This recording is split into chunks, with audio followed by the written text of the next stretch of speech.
Kwanza nipende kumshukuru Rais Samia na serikali kwa ujumla kwa sababu wamefanya mambo makubwa katika ziwa hii. Kwa sababu tulikuwa tunatembea kwa mbali mrefu na changamoto nyingi, na hilo ikapelekea wanafunzi wengi kuacha shule, lakini pia kupoteza ndoto zao.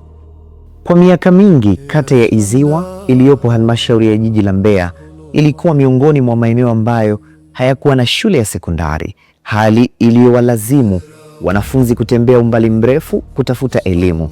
Lakini kupitia dhamira ya serikali ya awamu ya 6 chini ya uongozi wa Mheshimiwa Rais Daktari Samia Suluhu Hassan ya kusogeza huduma za kijamii karibu na wananchi, mwanga mpya umeonekana katika kata hii. Ujenzi wa shule mpya ya sekondari ya Iziwa uliogharimu zaidi ya shilingi milioni 950 umefungua ukurasa mpya wa matumaini, ukiondoa changamoto ya umbali kwa wanafunzi na kuleta furaha kubwa kwa wananchi ambao sasa wanashuhudia elimu ikipelekwa karibu na jamii yao. Shule hii ilianza kujengwa mwaka 2022 kama shule mpya na ilikamilika 2023. Kwa tarehe 9 mwezi wa kwanza 2023 kidato cha kwanza kilianza. Kwa hiyo ilikuwa ni kwa ajili ya olevu, ambapo sasa tulikuwa na madarasa 12, madarasa 8, ofisi 4 ambazo ziko kwenye madarasa, lakini pia jengo la utawala lenye ofisi 8.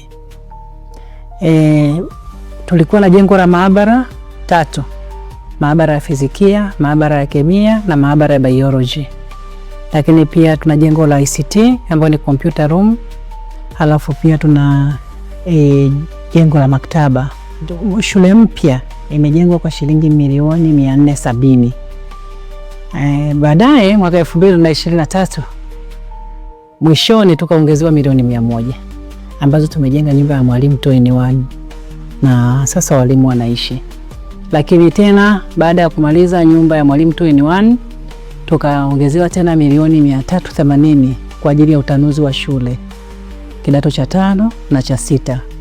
Kwa shilingi milioni 380 zimetumika kujenga mabweni mawili, bweni la wasichana na la kike, lakini pia tumejenga madarasa 4 na matundu 10 ya vyoo. Na miundombinu hii yote inatumika. Mimi ninachomshukuru Mungu, rais wetu, namshukuru sana kwa kazi aliyoifanya. Kama shule watoto wetu walikuwa wanaenda mbali sana, na mimi kama mzazi namshukuru sana rais pamoja na diwani wetu ambao wametujengea shule hii. Na washukuru sana sana, na Mungu awazidishie pale wanapotoa, na Mungu awabariki. Salezi yanti ushukuru Mama Samia atereteye nzukuru abana bayiga nzo kwa hiyo salezi balieta tiushukuru sana. Mimi binafsi kama watoto wangu, mimi watoto 5 wamesomea shule ya Soho.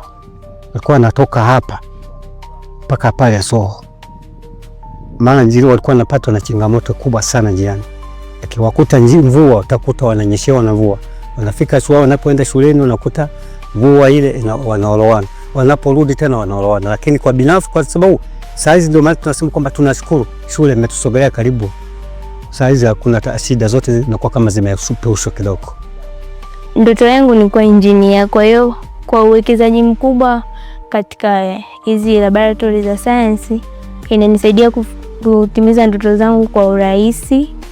Hivyo namshukuru Rais Samia kwa sababu kila kitu kipo, sipati changamoto yoyote. Kwa tendo alichokutendea Iziwa hatutasahau maishani mwetu. Nianze tu kwa historia. Iziwa tumeanza kujenga shule kwenye kata zingine. Tumeanza wakati kwa halmashauri ya Mbeya vijijini, tumejenga Mbalizi, tumejenga Iunga humo, tumejenga Mbeya Day, tumejenga chini kote huko.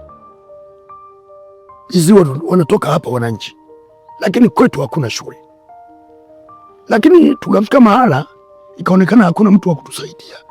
Ni neema ya Mheshimiwa Rais iliyokuja kutuokoa.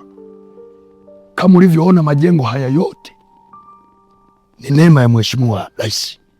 Kwa niaba ya watu wa Iziwa tuko kazini na mama, kazi na maendeleo.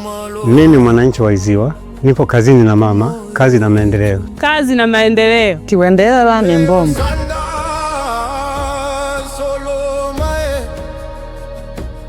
bendera